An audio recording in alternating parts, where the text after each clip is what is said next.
Hello doctor நிகழ்ச்சியில் இன்று நாம் நீரிழிவு நோய் நிபுணர் அயோடின் குறைப்பு தினத்தையொட்டி நீரிழிவு நோய் நிபுணர் டாக்டர் PS சிவம் அவர்கள் நம்முடைய அரங்கிற்கு வந்திருக்காங்க. வணக்கம் டாக்டர். வணக்கம். எப்படி இருக்கீங்க டாக்டர்? நலம் நன்றாக இருக்கிறேன். ஓகே டாக்டர், உங்களை பற்றி எங்கள் நேயர்களுக்கு சொல்லுங்களேன். நான் டாக்டர் சிவம் 32 வருடமாக ப்ராக்டிஸ் செய்து கொண்டிருக்கிறேன்.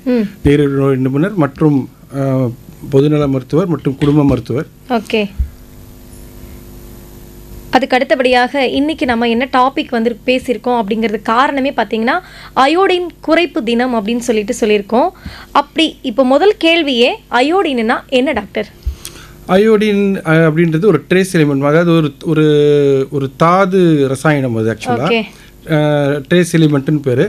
இது பல சத்துக்கள் நம்ம உடம்புல இருக்கிறதுல இது ஒரு முக்கியமான ஒரு வேலையை இது செய்கிறது. ஆக்சுவலாக மனித இயக்கத்திற்கு இன்றியமையாத பல தாது உப்புக்களில் இதுவும் ஒரு முக்கியமான ஒன்று.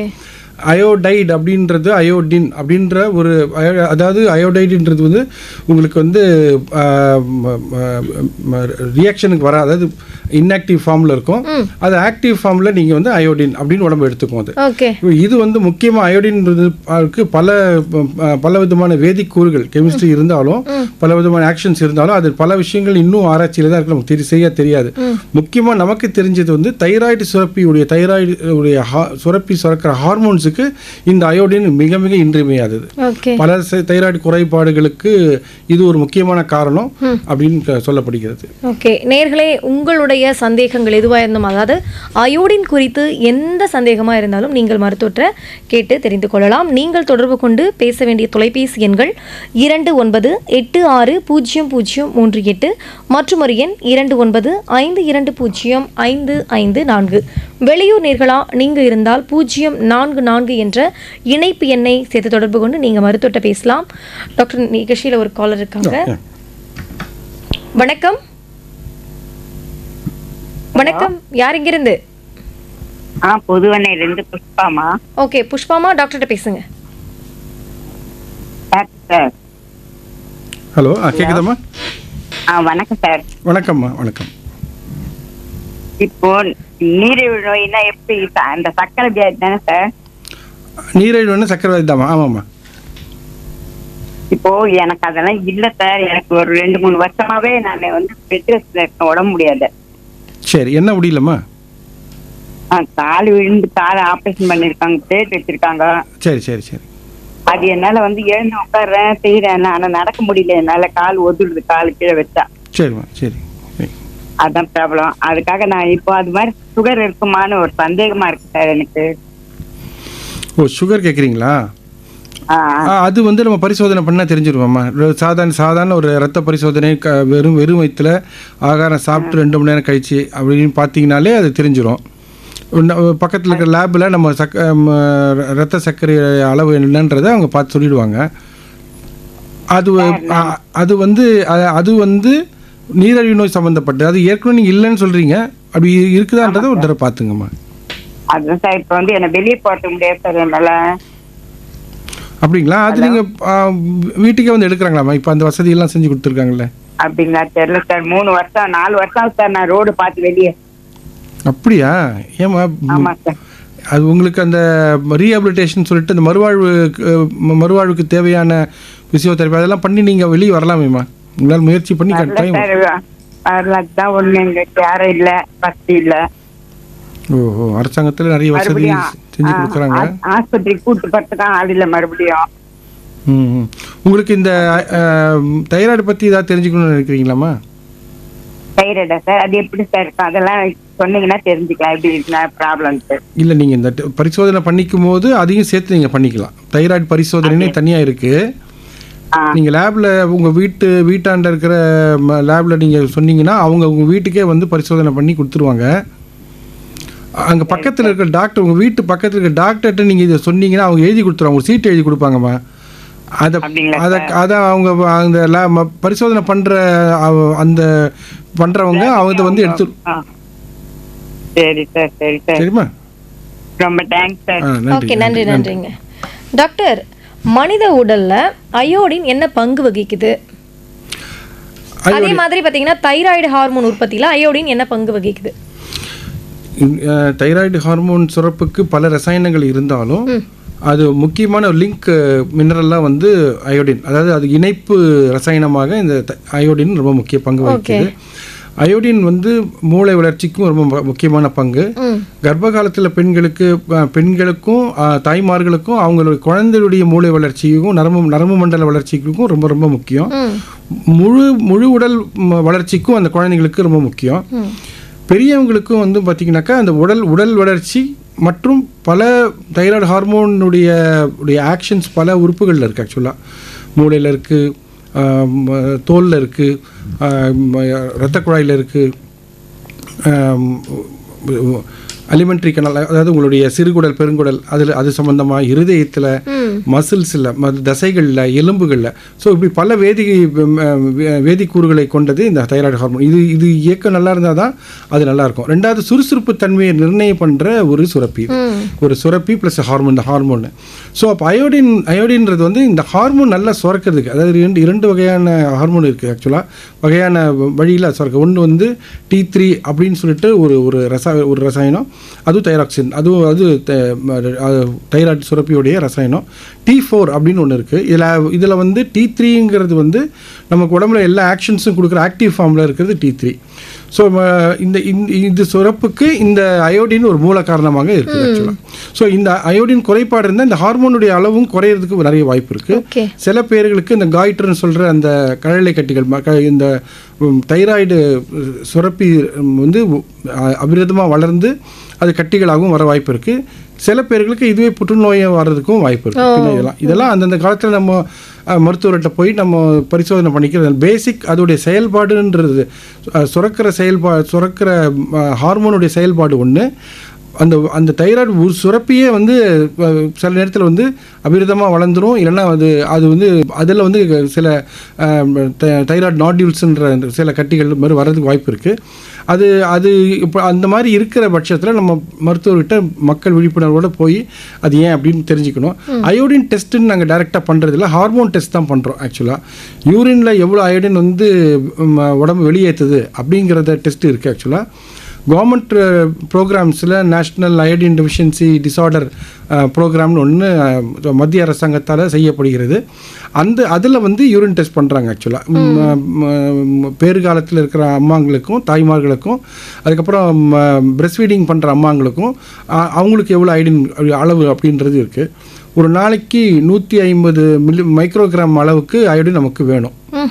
ஸோ இந்த அயோடினை வச்சு நம்ம சுரப்பி இன்னும் பல ரசாயனங்களை வச்சு கலந்து, முக்கியமான ரசாயனம் அயோடின் தைராய்டு ஹார்மோனுக்கு. அந்த தைராய்டு சுரப்பி இந்த அயோடினை வச்சு இன்னும் சில ரசாயனங்களை வச்சு இந்த T3 T4 சுரக்குது. இது நான் சொன்ன மாதிரி பல உறுப்புகளுடைய செயல்பாடுகளுக்கு இந்த ஹார்மோன் ரொம்ப முக்கியமாக இருக்குது, எஸ்பெஷலி பொது வளர்ச்சிக்கும் மூளை வளர்ச்சிக்கும். ஓகே டாக்டர், அடுத்த காலர் லைனில் இருக்காங்க. வணக்கம். வணக்கம் மேம், நான் வேலூர் மாவட்டம் காட்பாடி பகுதியில் இருந்து சந்திரசேகர் பேசுறேன். டாக்டர்கிட்ட பேசுங்க. டாக்டர் வணக்கம், எனக்கு 2 கேள்விகள் இருக்கு டாக்டர். வணக்கம், சொல்லுங்க. தைராய்டு ஹார்மோன் கொஞ்சம் அதிகமா சுரக்கிறவங்களுக்கு வெயிட் அப்படிங்கறது போடும் அப்படிங்கிறாங்க. இது எந்த அளவுக்கு உண்மை அப்படிங்கறது தெரிஞ்சுக்கணும். ரெண்டாவது, இந்த ஹார்மோனல் இன்பேலன்ஸ் அப்படிங்கிற ஒரு விஷயம் இருந்தது, எஸ்பெஷலி தைராய்டு ரிலேட்டடா இருந்ததுன்னா அவங்க லைஃப் லாங் மெடிகேஷன்ஸ் அப்படிங்கறத எடுத்துக்கிட்டா மட்டும்தான் அது கண்ட்ரோல்ல இருக்கும் அப்படின்னு சொல்றாங்க. So life long medications hormonal imbalance especially related to thyroid உண்மைதானா? ஏன் அது மாதிரி இருக்கு? சப்போஸ் மருந்து நிறுத்திட்டாங்கன்னா ஏன் வேரியேஷன்ஸ் அப்படிங்கறது வருது? அவங்க என்ன எக்ஸசைஸ் மாதிரி பண்ணணும்? இத பத்தி ஒரு டீடைல்டு எக்ஸ்பிளனேஷன் கொடுங்க டாக்டர். Okay madam. இப்போ தேங்க்யூ. முதல் கேள்வி வந்து இந்த தைராய்டு சுரப்பி உடைய சுரப்பினா இருக்குது, அது சுரக்கிற ஹார்மோன் வந்து நிறைய வர்றதுனால தைராய்டு ப்ராப்ளம் வருது அப்படிங்கிறது. அதாவது நீங்கள் உடல் பருமன் அப்படின்னு நீங்கள் சொல்கிறது வந்து அது சரியில்லைம்மா. ஆக்சுவலாக ஹார்மோன் அந்த தைராய்டு சுரப்பியுடைய நாளமில்லா சுரப்பிகளிலிருந்து வர ரசாயனங்கள் ஹார்மோன்கள் வந்து அதுடைய சுரப்பு வந்து கம்மியாகி போச்சு. அந்த ஹார்மோன்ஸ் கம்மியாக சுரக்குதுன்னா அப்போ தான் உங்களுக்கு உடல் பருமன் வரும். அப்போது ஜாஸ்தியாக சுரந்துச்சுன்னா உடல் மெலிஞ்சிரும். அப்படியே இதுக்கு ஆப்போசிட் அது எதிர்மாறான விளைவுகள் வரும். அதுதான் ஹைப்போதைராய்டிசம் அப்படின்றோம். ஹார்மோன் கம்மியாக சுரக்குது, தைராய்டுடைய ஹார்மோன் வந்து கம்மியாக சுரக்குது அப்படின்னா ஹைப்போதைராய்டிசம். அங்கே வெயிட் கெயின் வரும். தைராய்டு ஹார்மோன் நிறைய சுரக்குது அப்படின்னா அது ஹைப்பர் தைராய்டிசம் அப்படின்னு ஒரு கண்டிஷன் வரும். அங்கே வெயிட்டு குறையும், அங்கே வெயிட்டு ஜாஸ்தியாகும் உங்களுக்கு. ஸோ வெயிட்டு குறையும் ஆக்சுவலாக. ஸோ ஹைப்போவில் வந்து வெயிட் ஏறும், ஹைப்பரில் வந்து வெயிட் குறையும். இதை வந்து கண்காணிக்கிறதுக்கு மூளையில் வந்து பிட்யூட்ரி அப்படின்னு ஒரு சுரப்பி இருக்குது. அந்த பிட்யூட்ரி சுரப்பி என்ன பண்ணுன்னா உடம்பு நம்ம கழுத்துக்கு கீழே இருக்கிற எல்லா உறுப்புகளில் இருக்கிற நாளமில்லா சுரப்பிகள், எண்டோக்ரைன் கிளாண்ட்ஸ், இதுங்கெல்லாம் எப்படி வேலை செய்யுதுன்னு கண்காணிச்சிக்கிட்டே இருக்கும். அதில் தைராய்டு ஸ்டிமுலேட்டிங் ஹார்மோன் அப்படின்னு ஒரு ஹார்மோன் இருக்குது. அந்த ஹார்மோன் வந்து மூளை பிட்யூட்ரி என்ன பண்ணுன்னா அந்த மூளையில் 2 பக்கம் ஹைப்போதலாமஸ்னு ஒன்று இருக்குது, பிட்யூட்ரின்னு இருக்குது. இந்த ரெண்டுமே வந்து இந்த டிஆர்ஹெச் டிஎஸ்ஹெச்னு 2 ஹார்மோன்கள் சுரக்கும். அதில் இந்த டிஎஸ்ஹெச் வந்து என்ன பண்ணுன்னா இந்த பிட்யூட்ரி இந்த தைராய்டு சுரப்பி வந்து தைராக்சினை எப்படி சுரக்குது, எவ்வளோ மிதமாக எவ்வளோ இருக்குது, கம்மியாக இருக்கா ஜாஸ்தியாக இருக்கான்ற அளவுக்கு ஏற்ற மாதிரி அதோடைய சுரப்பு இருக்கும். இப்போது அது தூண்டி விடுறதுனால தைராக்சின் வந்து சுரந்துகிட்டு இருக்கும். அது ஓவராக தூண்டிச்சுன்னா தைராக்சின் ஜாஸ்தியாக சுரக்க ஆரம்பிச்சிடும். பட் இந்த தைராக்சினே ஒரு காலகட்டத்துக்கு அப்புறம் பார்த்தீங்கன்னா இந்த ஹார்மோன் ஜாஸ்தியாக இருந்துச்சுன்னா இது திருப்பி மூளைக்கு போய் அந்த பிட்யூட்ரியை அது சுரக்கிறத, அந்த தைராய்டு ஸ்டிமுலேட்டிங் ஹார்மோனை சுரக்கிறத கம்மி பண்ணிடும். இது பேர் negative feedback and positive feedback loop mechanism அப்படின்னு பேர். ஸோ இந்த பிட்யூட்ரி சுரப்பியும் இந்த தைராய்டு சுரப்பியும் இணைந்து தான் வந்து ஹார்மோனல் பேலன்ஸில் வச்சுருக்குது ரத்தத்தில். சப்போஸ் வந்து இந்த தைராய்டு சுரப்பி வந்து மரபணு ரீதியாக பாரம்பரியமாக, உங்களோட 2வது கேள்வி நான் சொல்லிடுறேன். ஜெனட்டிக்காக வந்து பாரம்பரிய ரீதியாக வந்து சில நேரத்தில் வந்து சில கோளாறுகள்னால ஹார்மோனுடைய அளவு ரொம்ப சுரக்கிறது குறைஞ்சி போச்சு அப்படின்னா அப்போ தான் வெயிட் கெயின் ஆகும். சரியா? நிறைய சுரக்கிறதுனால வெயிட் கெயின் நீங்கள் சொன்னீங்களா, அது தவறு. கம்மியாக சுரக்கிறதுனால வெயிட் கெயின் ஆகும், நிறைய சுரந்தால் வெயிட் குறையும். அப்போது இதுக்கு இன்னொரு மரபணு இல்லாமல் இன்னொரு வேறு சில காரணம் பார்த்திங்கன்னா ஆட்டோ இம்யூன் டிசார்டர்ஸ்ன்னு இருக்குது. அதாவது சுயமாக தன்னைத்தானே அழித்து கொள்ளக்கூடிய ஒரு எதிர்ப்பு சக்தி உடைய மாறுதல்கள் நிகழ்கிற ஒரு சூழ்நிலை வந்து நம்ம உடம்புக்குள்ளே வரும். ஒரு சில சிச்சுவேஷன்ஸில் பார்த்தீங்கன்னா உங்கள் எதிர்ப்பு சக்தியை உங்கள் தைராய்டு சுரப்பியை வந்து அட்டாக் பண்ண ஆரம்பிச்சிடும். அந்த நேரத்தில் பாதிக்க ஆரம்பிச்சிடும். அப்போது நம்ம தைராய்டு வந்து ஹார்மோன் ரொம்ப கம்மியாக சுரக்கும். அந்த நேரத்தில் தைராய்டு ஸ்டிமுலேட்டிங் ஹார்மோன் மூளையில் நிறைய சுரக்க ஆரம்பிச்சிடும். ஆனால் உங்கள் ஹார்மோன் கம்மியாக சுரக்கும், தைராக்சின் கம்மியாக சுரக்கும். அதுதான் வந்து ஹைப்போதைராய்டிசம். இதுக்கு எதிர்வினையாக பார்த்தீங்கன்னா சில கண்டிஷனில் பார்த்தீங்கன்னா தைராய்டு ஹார்மோன் சுரக்கிறது நிறைய சுரக்கும். ஆனால் அவங்க டிஎஸ்ஹெச் பார்த்திங்கன்னா அது கம்மியாக இருக்கும், ரொம்ப கம்மியாக இருக்கும். அதாவது மூளையிலேருந்து வர பிட்யூட்ரியிலேருந்து வர டிஎஸ்ஹெச் ரொம்ப கம்மியாக இருக்கும். இந்த ஹார்மோன் நிறைய சுரக்கும். அப்போ உங்கள் தைராய்டு ஓவராக வேலை செய்யுதுன்னு அர்த்தம். அதுக்கு அது ஓவராக அந்த அதிகபட்சமாக சுரக்காமல் இருக்கிறதுக்கு அதை தடை பண்ணுற ஆன்டி தைராய்டு மருந்துகளை நாங்கள் வச்சுருக்கோம். தைராக்சின் கம்மியாக சுரக்கிறவங்களுக்கு தைராக்சின் மருந்தை கொடுத்து அதை சமன் பண்ணி அதை நார்மல் கொண்டு வந்துடுவோம், பேலன்ஸுக்கு. இப்போ வந்து நம்ம இந்த மருந்து மாத்திரை நீங்கள் பரிசோதனை பண்ணி அதை ரிசல்ட்டை பார்த்து உங்களுக்கு வந்து அந்த மருந்துகளை உங்களுக்கு ப்ரிஸ்கிரைப் பண்ணும்போது உங்களுக்கு எழுதி கொடுக்கும்போது அதை ஏதோ ஒரு காரணத்தினால பேஷண்ட் டாக்டர் நிப்பாட்டுறது வேறு. அவங்க தேவையில்லைன்னு அவங்க வந்து சில விஞ்ஞானபூர்வ ஆதாரங்களை வச்சுக்கிட்டு அவங்க டேட்டா வச்சுக்கிட்டு சயின்டிஃபிக்காக வந்து அது இந்த மெடிசன் இனி வேணலாம், இது குறைச்சிக்கலாம் கூட்டிக்கலாம் அப்படின்னு சொன்னால் ஓகே. பட் பேஷண்ட்டாக சில நேரத்தில் நிப்பாட்டும் போது என்ன ஆகும்னா ஏற்கனவே உங்கள் தைராய்டு இழந்தது அது இழந்தது தான்.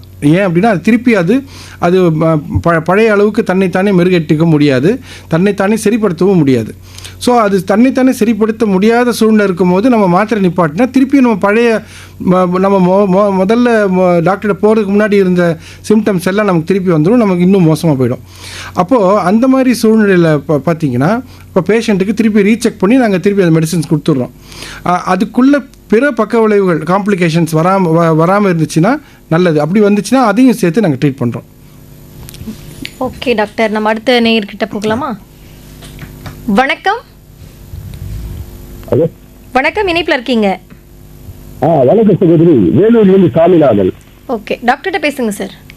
ஐயா வணக்கம் ஐயா. வணக்கம் ஐயா. வணக்கம். தீபாவளி நல்வாழ்த்துக்கள். வேலூர்ல இருந்து சாமிநாதன் பேசுறேன். நல்வாழ்த்துக்களை.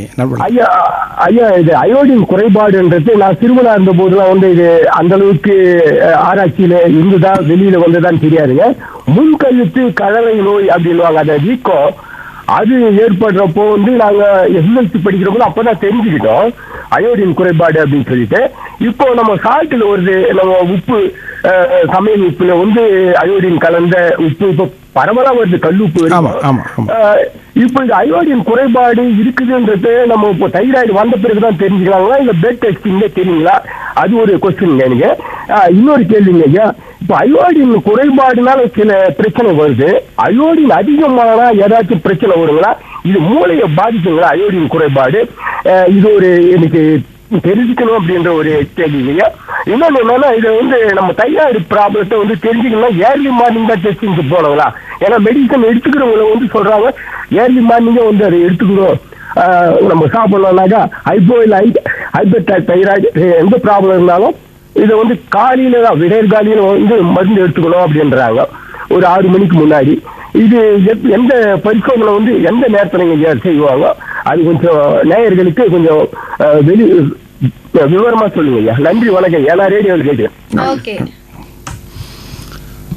இப்போ இந்த 3வது கேள்வி மாதிரி சொல்லி இந்த காலையில் பரிசோதனை அப்படின்றது விடிகாலையில் 5 மணிக்கு பரிசோதனைன்னு சொல்கிறது காரணம் என்னென்னா, முக்கால்வாசியில் ஆல்மோஸ்ட் ஒரு 95 விழுக்காடுகள் நாளமில்லா சுரப்பிகளுடைய சுரப்புகள் பார்த்திங்கன்னா, ஹார்மோன் செக்ரீஷன் பார்த்திங்கன்னா பேசல் அப்படின்னு, அதாவது நம்ம மூளையில் ஒரு ஒரு ஒரு கிளாக் இருக்குது. ஆக்சுவலாக ஒரு டைம் பீஸ் மாதிரி ஒன்று இருக்குது, அது பயாலாஜிக்கல் கிளாக்குன்னு பேர்.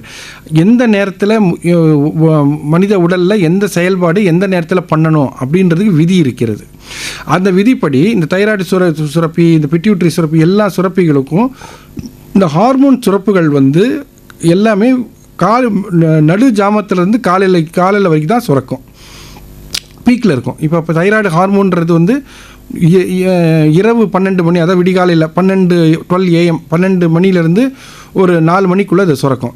அந்த நேரத்தில் சுரப்பு இருக்கிறதுனால அந்த டெஸ்ட்டை வந்து ஏர்லி மார்னிங் டெஸ்ட்டு பண்ணுறதும் காலையில், அது மருந்து கொடுக்குறதும் பார்த்திங்கன்னா காலையில் தான் கொடுப்போம், ரொம்ப ஏர்லியாக தான் கொடுப்போம்.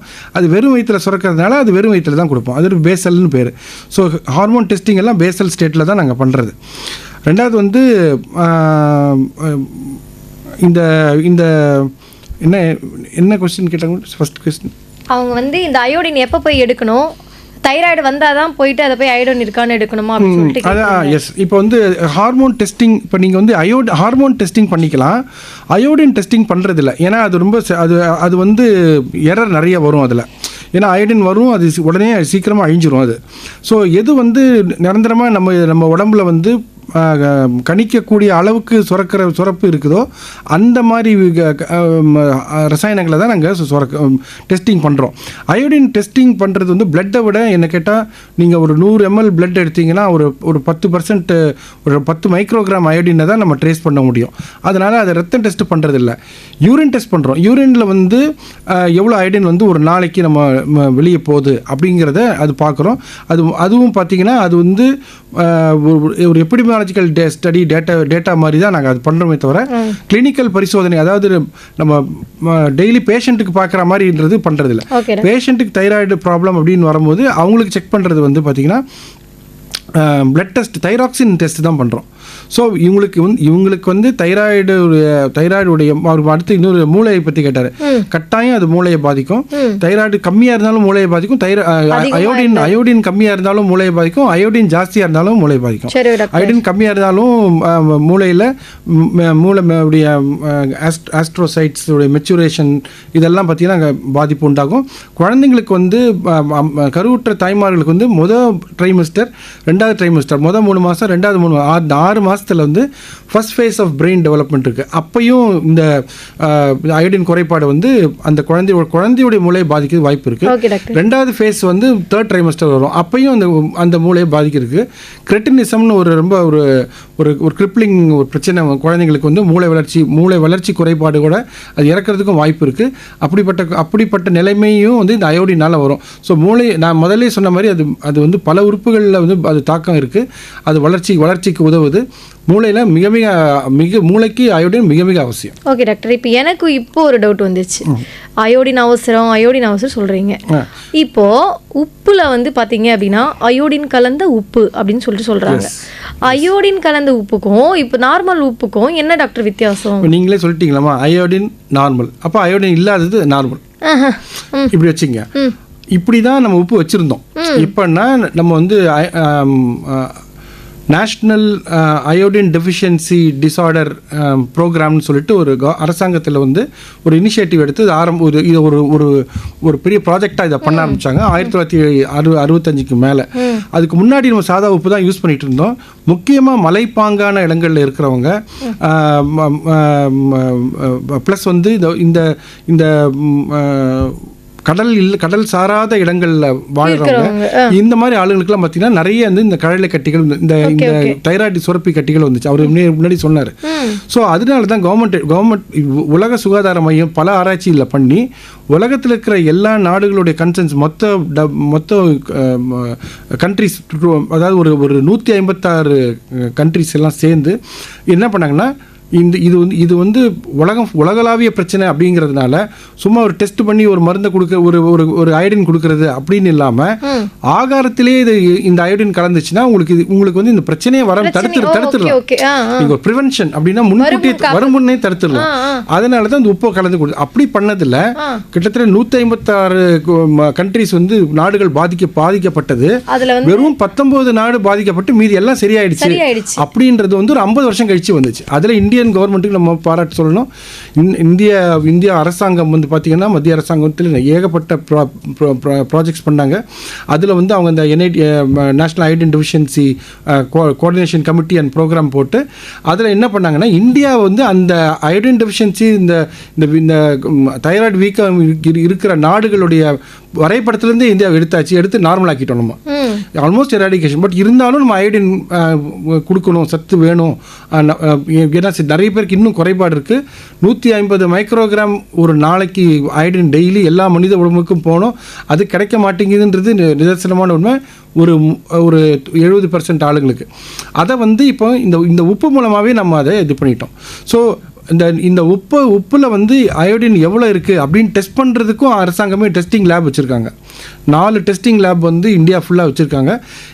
ஏன்னா உப்பில் அயோடின் கலந்துருக்குன்னு நிறைய பேர் சொன்னாலும் அந்த உப்பில் எவ்வளோ % அயோடின் கவர்மெண்ட் ரெக்கமெண்டேஷனை கலந்துருக்கா அப்படின்ற ஒரு ப்ரோக்ராமையும் வந்து கவர்மெண்ட் வச்சுருக்காங்க. செக்கிங் வச்சுருக்காங்க. ப்ரெக்னென்ட் மதர்ஸ்க்கும் யூரின் அயோடின் டெஸ்ட்டை வந்து கவர்மெண்ட் ஹாஸ்பிட்டலில் இந்தியா ஃபுல்லாக free of cost ASHA workers மூலமாக பண்ணுறது ப்ரோக்ராமையும் வச்சுருக்காங்க. ஸோ அதனால் இந்த அயோடைஸ்ட் உப்பு சேர்த்ததுனால நம்மளுடைய அந்த தைராய்டு சுரப்பினால் வர காய்டர் அந்த கட்டிகளும் ஹைப்போதைராய்டிசமும் அயோடின் டெஃபிஷியன்சினால் வர குறைபாடுகளை வந்து நம்ம ஆல்மோஸ்ட் 75% மேலே குறைச்சிட்டோன்ட்டு வந்து WHO சொல்கிறாங்க. ஓகே, இப்போ அயோடின் குறைபாடுனால உலகத்தில் எத்தனை பேர் பாதிக்கப்பட்டிருக்காங்க டாக்டர்? எப்படி ஒரு 180-190 மில்லியனுக்கு மேலே அப்படின்றது வந்து ஒரு rough estimate, WHO estimate. But அதில் வந்து இந்தியா வந்து அதில் வந்து முதன்மையாக இல்லை அப்படிங்கிறது சந்தோஷமான ஒரு விஷயம். இந்தியா வந்து அதில் இந்த ப்ரோக்ராமை சக்ஸஸ்ஃபுல்லாக நம்ம நிறைவேற்றதுனால இன்னும் இதை நிறைவேற்ற முடியாத நாடுகளும் இருக்குது. இப்போ நீங்கள் முன்னேறிய நாடுகள்லையும் பார்த்தீங்கன்னா இந்த பிரச்சனை இருக்குது. ஏன் அப்படின்னா நம்ம வந்து வீட்டு சாப்பாடு சாப்பிட்றதுனால நம்ம இந்தியா மாதிரி நாடெல்லாம் ஒரு 70%க்கு மேலே நம்ம வந்து வீட்டு சாப்பாடு சாப்பிட்றதுனால வீட்டு சாப்பாடு நீங்கள் சமைக்கும் போது இந்த உப்பை போட்டுக்கனால உங்களுக்கு அந்த அயோடைஸ்ட் சால்ட் கிடைச்சிது. பட் வளர்ச்சி அடைந்த டெவலப்டு கண்ட்ரிஸ், வளர்ச்சி அடைந்த நாடு, அடைந்து கொண்டிருக்கிற நாடுகளில் நம்ம இருக்கோம். வளர்ச்சி அடைந்த நாடுகள் நீங்கள் பார்த்தீங்கன்னா அங்கே வந்து வெளியே சாப்பிட்ற பழக்கம் நிறைய இருக்கு. அங்கே அயோடைஸ்ட் சால்ட் அவங்க போடுறாங்களான்றது நம்ம சொல்ல முடியாது. வீட்டில் நம்ம அயோடைஸ்ட் சால்ட் போட்டுக்கிறோம். அதனால நம்ம இந்தியா சக்ஸஸ் ஸ்டோரி அது. ஸோ பல கண்ட்ரி லைக் ஆஸ்திரேலியா இருக்கட்டும், நியூசிலாண்டாக இருக்கட்டும், ஈவன் அமெரிக்காவாக இருக்கட்டும், இல்லை பிரிட்டனில் கூட இன்னும் அயோடின் டெஃபிஷியன்சி டிஸார்டர் வந்து நம்ம இந்திய அளவுக்கு இன்னும் குறையலை. ஏன்னா அவங்க வெளியே சாப்பிட்றாங்க. ஸோ அப்போ அந்த வெளியே சாப்பிடும்போது, வெளியே ஹோட்டலில் அது மாதிரி சாப்பிடும்போது அங்கே போடுற உப்பு அயோடைஸ்ட் சால்ட்டாக இருக்கணும்.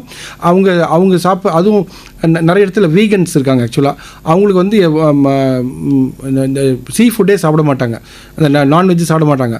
அப்போ அவங்களுக்கு வந்து முட்டையில், சீ ஃபுட்டில், மீனில், இந்த மாதிரி சீ வீடில், இந்த மாதிரி இருக்கிறது தான் உணவுகளில் தான் அயோடின் இருக்குது. அப்போ இதை சாப்பிடாத மக்களுக்கு வந்து பார்த்திங்கன்னா பால் சேர்த்துக்கலாம். அப்போ வெஜிடேரியனில் பால் இருக்குது, ஆனால் வீகனில் பாலும் சாப்பிட மாட்டாங்க.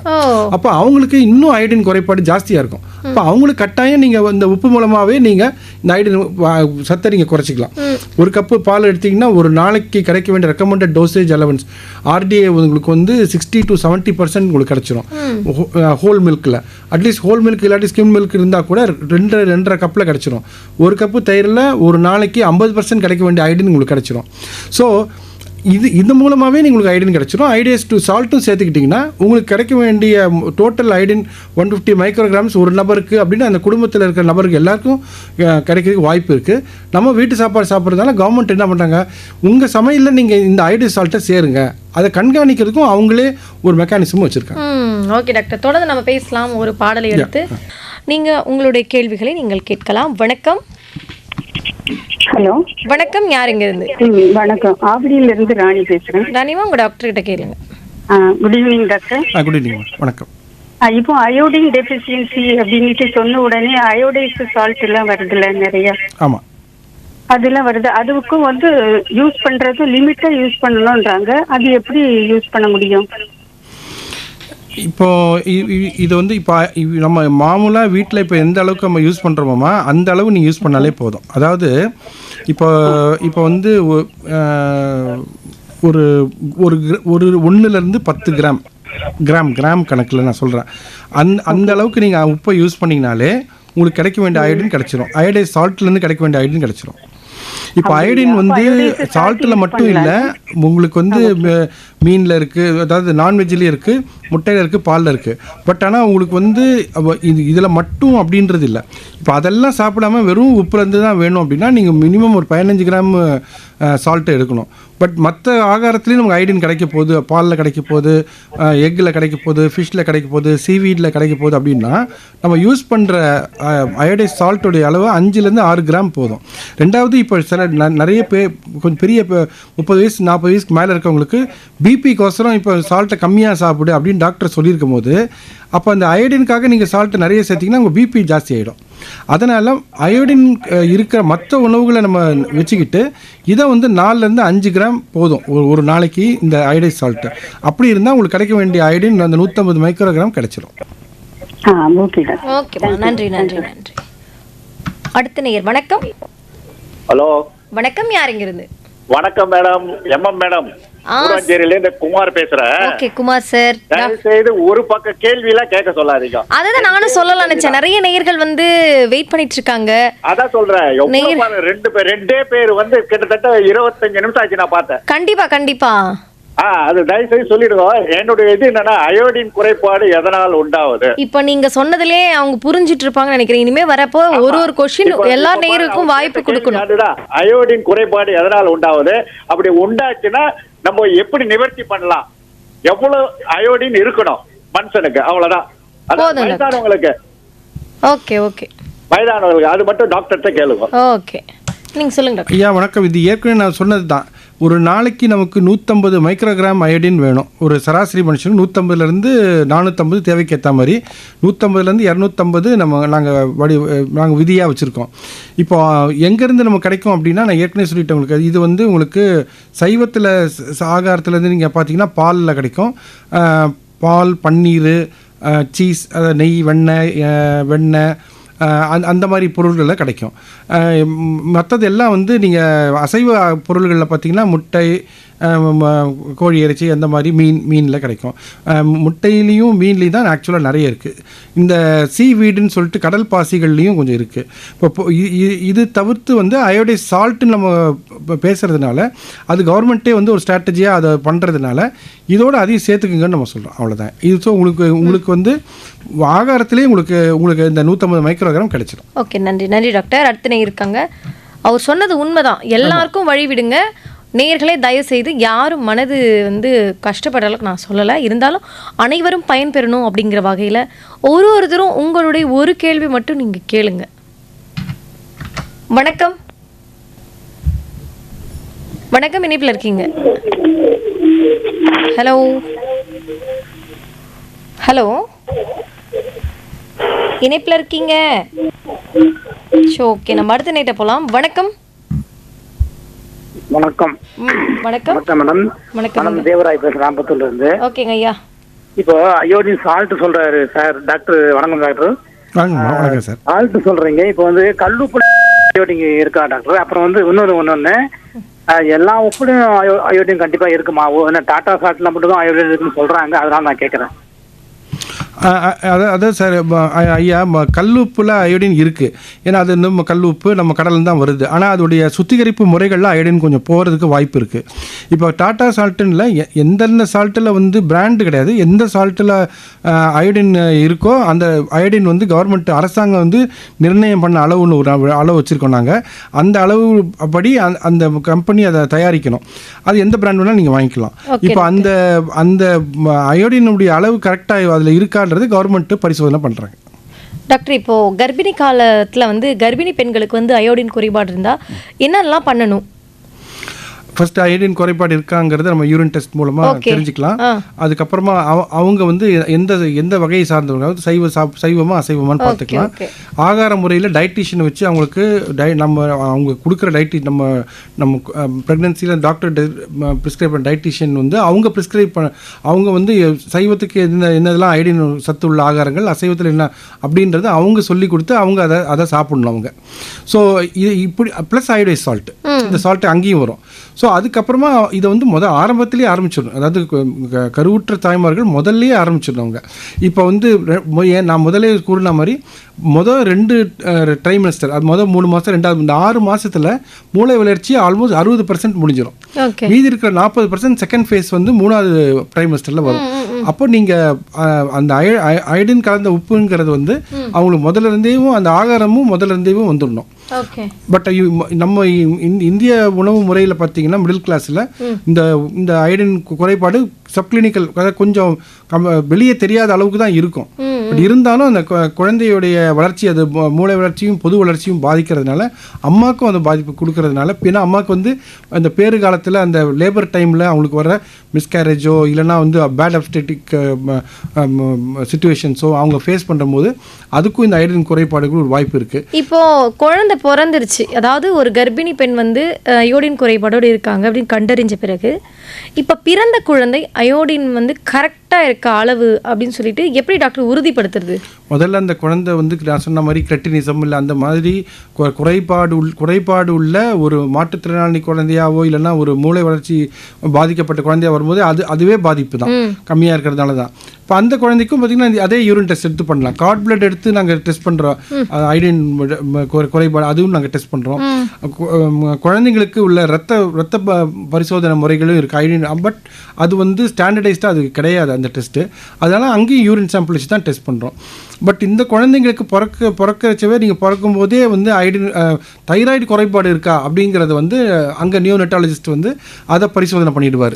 ஸோ அவர் என்ன பண்ணுவார், அந்த குழந்தைங்களுக்கு இப்போ பிறக்கும் போதுக்கே இருக்க தைராய்டு ப்ராப்ளம், அப்புறம் நியோநெட்டல் ஹைப்போதைராய்டிசம்னு இருக்குது, நியோநெட்டல் ஹைப்பர் தைராய்டிசம் இருக்குது, இந்த மிக்சட் டிமெட்டஸ் ஸ்டேட்ஸ், கிரெட்டினிசம் ஸ்டேட்ஸ், இதெல்லாம் வந்து நாங்கள் பிறந்த அன்னைக்கு அந்த நேரத்திலேயே வந்து நியோநெட்டாலஜிஸ்ட் வந்து பீடியாட்ரிஷியன் வந்து பார்த்துருவாங்க. பார்த்துட்டு அந்த ட்ரீட்மெண்ட்டை நாங்கள் ஆரம்பிச்சுவோம். அயோடின் குறைபாடுக்கான்றது யூரின் டெஸ்ட் பண்ணுவோம். யூஸ்வலாக ஹார்மோன் டெஸ்ட்டுகள்லாம் நாங்கள் பண்ணிவிடுவோம். இந்த குறைபாடு வந்து கட்டாயம் இருக்கிறதுனால தான் இப்படி குழந்தைய வருது. அதனால் அதை வந்து ஒரு ஸ்டாண்டர்ட் டெஸ்ட்டை வைக்காமல் அதையும் இதோட சேர்த்து பண்ணுவோம். ஓகே டாக்டர், இப்போ வந்து தாய்ப்பால் ஊட்டும் தாய்மார்கள் இருப்பாங்க இல்லைங்களா, அவங்களுக்கு வந்து இப்போ பிறந்த குழந்தைக்கு கரெக்டான அளவு நம்ம கொடுத்து தான் ஆகணும். ஏன்னா தாய்ப்பாலை தவிர அந்த குழந்தைங்களுக்கு வேறு எந்த உணவுமே கிடையாது. ஓகே, அப்போ வந்து தாய்ப்பால் கொடுக்குற அந்த தாய்மார்களுடைய அயோடின் அளவு வந்து குறைவாக இருக்கிறப்போ இந்த குழந்தைகளுக்கு எப்படி நம்ம கரெக்ட் பண்ணலாம்? குழந்தைங்களுக்கு கரெக்ட் பண்ணுறது தாய்மார்களை கரெக்ட் பண்ணிங்கன்னா அந்த குழந்தைங்களுக்கு கரெக்ட் ஆகும். நம்பர் 1, ஏன்னா அதுதான் ஃபோக்கஸ் ஆக்சுவலாக. அப்போ அம்மாங்களுக்கு வந்து நான் அவங்களுக்கு ஊட்டச்சத்து உள்ள ஆகாரங்கள் கொடுக்கும்போது அந்த ஊட்டச்சத்து உள்ள மற்ற ஊட்டச்சத்துகள்லாம் இருக்கும்போது புரத சத்துக்கள், மாவு சத்துக்கள், செம்பு சத்து, சுண்ணாம்பு சத்து, கால்சியம்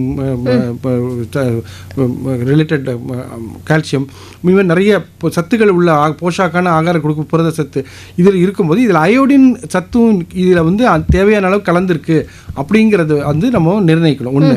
ரெண்டாவது வந்து பிரெஸ்ட் ஃபீடிங் பண்ணுற தாய்ப்பால் கொடுக்குற அம்மாங்க வந்து அவங்களுக்கு வந்து 250 மைக்ரோகிராம் வேணும். 150 பத்தாது அவங்களுக்கு, 250லேருந்து 350 மைக்ரோகிராம்ஸ் வரும். இந்த அயோடின் கான்சன்ட்ரேஷன் பார்த்திங்கன்னா அவங்க அந்த தாய்ப்பாலில் வந்து நிறைய கான்சன்ட்ரேட் ஆகிறதுனால அவங்களுக்கு வந்து பார்த்திங்கன்னா யூரின் அயோடின் பார்த்திங்கன்னா 150 தான் இருக்கும். ஆனால் அது நார்மலாக தான் இருக்கும். பட் அவங்களுக்கு குறைபாடு இருக்க வாய்ப்பு இருக்குது. ஏன்னா நிறைய அயோடின் வந்து குழந்தைக்கு போகிறதுனால. ஸோ இவங்களுக்கு தேவையான அயோடினும் அந்த அம்மா மூலமாகவே அந்த குழந்தைக்கு இப்போ குழந்தைக்கு இப்போ அதுக்கு வந்து பரிசோதனை வச்சுருந்தாங்க. WHO அதுக்கு ஒரு ரிசர்ச் பண்ணி அம்மாங்களுக்கு வந்து அயோடின் ஊட்டச்சத்து நிறைய கொடுத்து அம்மா மூலம் கரெக்ட் அம்மா கூடிய தாய்ப்பாலில் அயோடின் நிறைய கொண்டு வந்து அது மூலமாக இந்த குழந்தைங்களுக்கு சத்தை நார்மல் கொண்டு வந்துடலாமா, இல்லைனா வந்து குழந்தைங்களுக்கு தனியாக ஃபீட் அது அயோடின் ஃபீட் அதுக்கு தேவையான அயோடின் சத்து வந்து அது கேப்சூல் மூலமாக சிரப் மூலமாக கொடுத்து பண்ணலாமான்னு பார்த்ததுல எந்த விதமான பிரோஜனமும் அந்த குழந்தைங்களுக்கு தனியாக அயோடின் கொடுக்குறதுல இல்லை அப்படிங்கிறத ஒரு தனி ரிசர்ச்சே பண்ணியிருக்காங்க. அதில் நிறைய RCTs நிறைய பண்ணியிருக்காங்க. அதுக்கு இதில் வந்து அம்மாங்களுக்கு கொடுத்த அம்மா மூலமாக அயோடின் சத்து போகிற குழந்தைங்களுக்கு வந்து பார்த்திங்கன்னா அந்த குழந்தைங்களுக்கு வந்து ஒரு 3லேருந்து 6 மாதத்தில் சின்ன சின்ன நியூரலாஜிக்கல் ப்ராப்ளம்ஸ் எல்லாம் அது கரெக்டாச்சு. சில குழந்தைங்களுக்கு 2-3 வருஷம் கழித்து இந்த மென்டல் டெவலப்மெண்ட் நல்லாவே ஆயிருக்கு. அது நிறைய மென்டல் டெவலப்மெண்ட் ஸ்கேல்ஸ் வச்சு நாங்கள் அதை பரிசோதனைலாம் பண்ணியிருக்கோம். So best method is to treat the mother.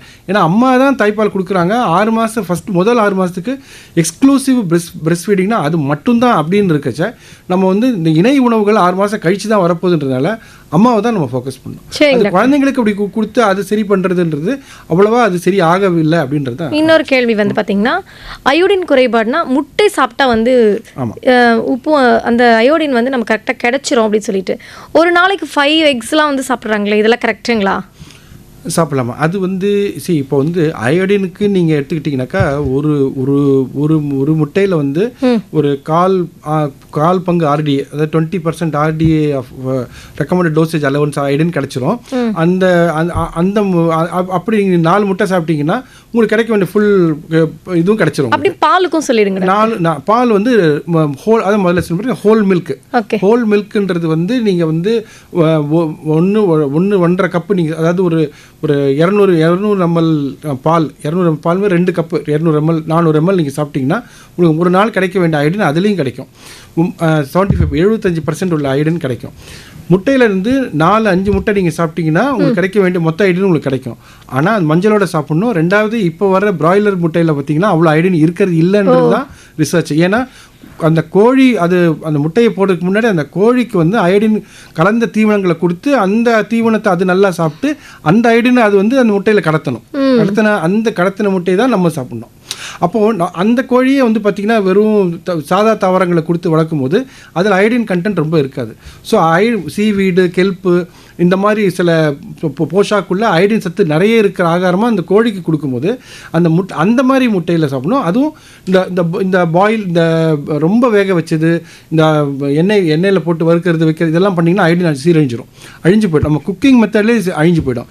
அப்போ நீங்கள் வெட் அண்ட் எக்ஸு, ரா எக்ஸ்ன்னு சொல்கிறோம், அதில் தான் மேக்ஸிமம் அயோடினும் கிடைக்கும். ஸோ முட்டையை சாப்பிடும்போதே நீங்கள் ஆஃப் பாயில் மாதிரியோ இல்லை அவிச்ச முட்டை அந்த மாதிரி சாப்பிட்டீங்கன்னா அதுவும் அயோடின் போஷாக்கு சத்து நிறைய உள்ள ஆகாரத்தை சாப்பிட்ற கோழிக்கு போடுற முட்டைகள் நம்ம அப்படின்னு அந்த ஆர்கானிக் எக்ஸ்லாம் இப்போ விற்கிறாங்க. ஸோ அந்த மாதிரி இது பார்த்தீங்கன்னா அந்த மாதிரி முட்டையை நீங்கள் 4-5 சாப்பிட்டா ஓகே.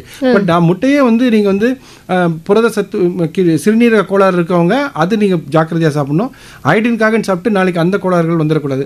உங்கள் சீரம் கிரியேட்டினின், உங்கள் ஜென்ரல் பாடி கண்டிஷன் எப்படி இருக்குது, ஏற்கனவே நீரிழிவு நோய் இருக்கா, மற்றபடி நீங்கள் நல்லா இருக்கீங்க அப்படின்னா ஒரு 4 முட்டை டெய்லி சாப்பிடலாம், தப்பு இல்லை. மஞ்சள், சில பேர் மஞ்சள் எடுத்துட்டு சாப்பிட்றாங்க, அப்பயும் அயோடின் கம்மியாக தான் கிடைக்கும். ஏன்னா வெள்ளையில் புரோட்டீன் மட்டும்தான், அயோடின் மஞ்சள் கருவில் நிறைய இருக்கும். அப்போ நீங்கள் அதை எடுத்துட்டு எனக்கு கொலஸ்ட்ரால் சொல்லிட்டு சாப்பிட்டீங்கன்னா உங்களுக்கு அயோடின் கிடைக்காது. முட்டை மட்டும் சாப்பிடுவோம். Okay doctor. அடுத்த நேயர் வணக்கம். ஓகே, இணைப்பில் வந்தார். இன்னொரு கேள்வி நானே கேட்டுறேங்க டாக்டர். இப்போ வந்து அயோடின் குறைபாடுனால நம்ம ஒரு நபர் வந்தாங்க, நோயாளி, அரசு மருத்துவமனையில் போயிட்டு ட்ரீட்மெண்ட் எடுக்கிறாங்க. அவங்களுக்கு போதுமான வசதிகள் அங்கே இருக்குங்களா டாக்டர்? தாராளமாக இருக்குமா? அதுதான் நான் முதலே சொன்னேன். Iodine deficiency control coordination committee control programme IDDCPன்னு ஒன்று இருக்குது. அங்கே இது வந்து சென்ட்ரல் கவர்மெண்ட்டில் மத்திய அரசாங்கத்தால் செய்யப்படுகிறது. இதை வந்து பல வருஷமாக இப்போ இல்லை அதான் நான் சொன்னேன், இந்தியா அயோடின் டெஃபிஷியன்சி மேப்பில் இருந்து இந்தியாவை எப்போயோ எடுத்தாச்சு. நம்ம வந்து இப்போ ஆல்மோஸ்ட் எராடிகேட்டட் மாதிரி தான் நம்ம சொல்லணும். இதை இந்த தாய்மார்களை கண்காணிக்கிறதுக்குனே வந்து ப்ரோக்ராம் ஆஷா ஒர்க்கர்ஸ்னு இருக்காங்க. இதில் நம்ம சென்ட்ரல் கவர்மெண்ட் ஸ்கீமில் இருக்குது. ஆஷா ஒர்க்கர்ஸ்க்கு வந்து இன்சென்டிவ் கொடுக்குறாங்க கவர்மெண்ட். நீங்கள் வந்து போய் அங்கே எத்தனை அம்மாங்களுக்கு வந்து நீங்கள் கன்வின்ஸ் பண்ணி எத்தனை பேருக்கு நீங்கள் வந்து உங்களுடைய எஜுகேஷனை கொடுத்து அவங்களுக்கு வந்து எவ்வளோ தூரம் நீங்கள் வந்து அவங்களுக்கு வந்து அயோடின் குறைபாடை நீக்கிறீங்க அப்படின்ற ரிப்போர்ட்டை நீங்கள் சப்மிட் பண்ணிங்கன்னா அவங்களுக்கு இன்சென்டிவ் கொடுக்குறாங்க. இந்த ஆஷா ஒர்க்கர்ஸ்ன்றது இந்த பேராமெடிக்கல் ஸ்டாஃப்ஸ் மாதிரி தான் அவங்க. ஸோ இந்த அரசாங்கத்தில் இருக்கிற minister of health and family வெல்ஃபேரில் இதுக்குன்னு தனி ப்ரோக்ராம் கண்காணிப்பு ப்ரோக்ராம் வச்சுருக்காங்க. Okay doctor. அடுத்த நேயர். வணக்கம். ஹலோ வணக்கம். யாருங்கிறது? வணக்கம், ராஜகோபால் மேடம். ஐயா பேசுங்க டாக்டர்கிட்ட. டாக்டர் சார் வணக்கம். வணக்கம் சார். சார் வீட்டில் எல்லாரும் உப்பு நார்மலாக இருக்குன்னு சொல்லி சாப்பிட்றாங்க, நான் மட்டும் உப்பு கம்மியாக இருக்கு அப்படின்னு சொல்லிட்டு இருக்கேன். உப்பு கூட போட்டுக்காதேன்னு சொல்றாங்க. எனக்கு சாப்பிட்றது கஷ்டமா இருக்கு, நான் உப்பு கூட போட்டுக்கலாமா கொஞ்சம்? உங்க டாக்டர் ஏதாவது சொல்லியிருக்காரு சார் உப்பு கம்மியா போட்டு சாப்பிடு? டாக்டர் உங்க மாதிரி தான் சொல்லிருங்க சார், உப்பு கம்மியா தான் சாப்பிடணும், உப்பு நிறைய சாப்பிடாதீங்க அப்படின்னு தான் சொல்றேன். ஆனா எனக்கு சாப்பிடச்சே உப்பு இல்லாத சாப்பாடு சாப்பிட்ட மாதிரி ஒரு ஃபீலிங் கிடைக்கிறது. உப்பில்லா பண்டம் குப்பை இல்லைன்னு சொல்லுவாங்க. போட்டு கூடாதா? போடலாம் சார். இப்போ உப்பு இல்லாத பண்டம் குப்பையிலே ரைட்டு. நம்ம தமிழ்நாட்டில் பழமொழி ஒன்று இருக்குல்ல சார், அளவுக்கு மிஞ்சினால் அமிர்தமும் நஞ்சு. அப்போ அந்த உப்பு அளவோட வச்சுக்கணும் தான் சொல்றேன். அது நான் முதல்ல உங்களுக்கு சொன்ன பாருங்க, இந்த உப்பு மூலமாக கிடைக்கிற அயோடின் வந்து நம்ம 5 கிராம் போதும் சார். அதாவது கையில் பிஞ்சு எடுத்திங்கன்னு வச்சிங்களேன், 2 விரலை இப்படி வச்சுக்கிட்டு 2 விரலை நுனியில் வச்சுக்கிட்டிங்கன்னா அது 1 கிராம். அது அந்த மாதிரி 5 கிராம் 6 கிராம் நீங்கள் உப்பில் இந்த அயோடைஸ் சால்ட்டில் கிடச்சிட்டு மீதியை நீங்கள் பாலில் அதில் இந்த அயோடின் கிடச்சிரும். பட் அதிக உப்பு போடும்போது நம்ம விரும்பி சாப்பிட்றோமோ அது என்ன ஆகுனாக்கா இன்னொரு பக்கத்தில் ஏஜ் ஆக நமக்கு ரத்த அழுத்தத்தை ஏற்றுறதுக்கு வாய்ப்பு இருக்குது. கிட்னிக்கு அது உகந்ததல்ல, ஹார்ட்டுக்கு இருதயத்துக்கு உகந்ததல்ல, ரத்த குழாய்களுக்கும் உகந்ததல்ல சார். சோடியம் வந்து நம்ம உடம்புல ஏற்கனவே நிறைய இருக்குது, தேவையான அளவுக்கு இருக்குது, அது எக்ஸ்ட்ரா நம்ம போட்டுக்கிறோம். அப்போ ரெண்டாவது வந்து இப்போ உங்களுக்கு தேவைப்படுது நீங்கள் சொல்கிறது வந்து மனசு சார். அது வந்து உடம்புக்கு தேவையில்லை. மனசில் வந்து நமக்கு வந்து இத்தனை நாள் சாப்பிட்டு பழகி திடீர்னு குறைக்கிறச்ச அப்போ நம்ம வந்து அது மனசு ஏற்றுக்க மாட்டேங்குது. பட் நீங்கள் சொல்கிறது நீங்கள் எவ்வளோ சாப்பிட்றீங்களோ அது கரெக்டு சார். ஓகே சார், நன்றி நன்றி நன்றி டாக்டர். இப்போ நம்ம நிறைவு பகுதிக்கு வந்திருக்கோம். இப்போ நீங்கள் லைஃப் ஸ்டைல் சேஞ்ச் எங்கள் நேயர்களுக்கு நீங்கள் என்ன சொல்ல விரும்புகிறீங்க? அயோடின் சம்மந்தமாக? ஆமாம், லைஃப் ஸ்டைல் சேஞ்ச் அயோடின் சம்மந்தமாக பார்த்தீங்கன்னா இப்போ நம்ம ஏற்கனவே சொன்ன மாதிரி அயோடின் கலந்த உப்பை சாப்பிடுங்க. ஓகே. ஆகாரத்தில் ஃபிசிக்கலாக அயோடினை வந்து நம்ம ஒன்றும் ஆக்டிவிட்டிலாம் கொடுத்து அயோடின் மெட்டபாலிசமுக்கும் ஃபிசிக்கல் ஆக்டிவிட்டிக்கும் ஒன்றும் தொடர்பு பெருசாக இல்லை. அப்போது பட் என்ன ஒன்று அப்படின்னா இந்த மெட்டபாலிக் சிண்ட்ரோம்னு ஒன்று இருக்குது. அதாவது பல ஒரு 5 வகையான கோளாறுகள் சேர்ந்து லைட்டாக ஆரம்பகட்ட சுகர் சர்க்கரை அளவு ஜாஸ்தியாக இருக்கும், கொஞ்சம் பிபி ஜாஸ்தியாக இருக்கும், வயிறு சுற்றளவு பெருசாக இருக்கலாம், கொழுப்புகள் நிறைய இருக்கலாம், நல்ல கொழுப்பு கம்மியாக இருக்கலாம், ட்ரைக்ளிசரைடு கொழுப்பு. இந்த மாதிரி மக்களுக்கு வந்து அதை கரெக்ஷன் பண்ணிங்கன்னா உங்கள் அயோடின் மெட்டபாலிசமும் கரெக்ட் ஆகும். இன்சுலின் ரெசிஸ்டன்ஸ்னு ஒரு கண்டிஷன் இருக்குது. அதுவும் பார்த்தீங்கன்னா அதையும் கரெக்ட் பண்ணினாலும் அயோடின் மெட்டபாலிசம் நன்றாக இருக்கிறது. அது தைராய்டு சுரப்புக்கும் நல்லது ஆக்சுவலாக. அப்போது அதுக்கு வந்து நீங்கள் உடற்பயிற்சி கட்டாயம் பண்ணணும். ஜஸ்ட் கீப் மூவிங், அவ்வளோதான். எவ்வளோ தூரம் எங்களால் நடக்க முடியுது, எவ்வளோலாம் சின்ன சின்ன வேலைகளை நம்ம கை காலை வச்சு நம்மளால் செய்ய முடியுது. புல்லிங், புஷ்ஷிங், லிஃப்டிங்கிறோம், எடுக்கிறது, பிழியறது, துணி பிழிகிறோம், வைக்கிறோம், அதெல்லாம் இப்போ எதுவுமே பண்ணுறது இல்லை. நம்ம எல்லாம் மிஷினை போட்டுக்கிட்டோம், அது பாட்டு போயிடுச்சு. இப்போ நம்ம முன்னாள் அம்மி இறைப்பாங்க, ஆட்டுக்கல் ஆட்டுவாங்க, கிணறுல தண்ணி இறைக்கலாம், அப்படி நமக்கு தின்ன தொடப்பு கட்டை வச்சு நம்ம உடம்புக்கு தரையை ஃபுல்லாக பெருக்கலாம். இப்போ எல்லாத்துக்குமே ஆள் வந்ததுனால ஓவரால் மெட்டபாலிசமே குறைஞ்சதுனால பிஎம்ஆர்லேயும் டிஸ்டர்பன்சஸ் வந்துருச்சு. ஸோ தைராய்டு சுரப்பியுடைய குறைபாடு, பட் அயோடின் இருக்குது நான் சொல்ல, தைராய்டு சுரப்பியுடைய வேலையும் குறைஞ்சதுனால அயோடின் மெட்டபாலிசம் அதுலேயும் பார்த்தீங்கன்னா குறைபாடு இருக்குது. ஸோ நீங்கள் உணவு கட்டுப்பாடு, நார்மல் நம்ம பாரம்பரிய உணவு, வீட்டு உணவு சாப்பிட்டாலே உணவு கட்டுப்பாடு தான். உடம்பு கட்டுப்பாடு, உடற்பயிற்சி, தேவையான வாக்கிங், இந்த ஸ்ட்ரெஸ், மன அழுத்தங்கள் அதெல்லாம் நீங்கள் எவ்வளோ குறைக்கிறீங்களோ அப்போ உங்கள் ஆகாரமும் கண்ட்ரோல் ஆகும், உங்கள் மனசும் அமைதியாகும். அதே நேரத்தில் எவ்வளோ சீக்கிரம் சாப்பிட முடியுமோ முடிஞ்ச அளவுக்கு 6-7 மணிக்கெலாம் நீங்கள் ஆகாரத்தை முடிச்சுக்கிறது நல்லது. ஆக்சுவலாக 12 மணி நேரம் வயிறுக்கு வந்து கொஞ்சம் ஒரு எம்டி ஸ்டொமக்கை நீங்கள் வச்சுருந்தீங்கன்னாக்கா, ஃபாஸ்டிங் ஸ்டேட்டில் வச்சுருந்தீங்கன்னா அது வந்து உங்கள் ஓவரால் மெட்டபாலிசமுக்குமே நல்லது, உங்களுடைய இதுக்கும் மூளையுடைய பயாலஜிக்கல் சிர்கேடியன் கிளாக்குக்கும் நல்லது. 8 மணி நேரம் உறக்கம், இத்தனையும் பண்ணீங்கன்னா கூட இந்த அயோடினும் கலந்த ஆகாரங்களும் சாப்பிடும்போது இன்னும் நல்லா இருக்கலாம். நீங்கள் முன்னாடி இருந்ததை விட இன்னும் நல்லா இருக்கலாம். காம்ப்ளிகேஷன், பக்க விளைவுகளும் உங்களுக்கு வராது. நேர்களே, நீங்களும் டாக்டர் சொன்னதை பின்பற்றி வாழ்ந்தீங்க அப்படின்னா உங்களுடைய உடல் நலன் ரொம்ப ரொம்ப ஆரோக்கியமாக இருக்கும். Thank you so much doctor. இவ்வளோ நேரம் நீங்கள் வந்து எங்கள் நேயர்களுக்காக உங்களுடைய பொன்னான நேரத்தை எங்களுக்காக ஸ்பெண்ட் பண்ணியிருக்கீங்க. Thank you so much doctor. நன்றி.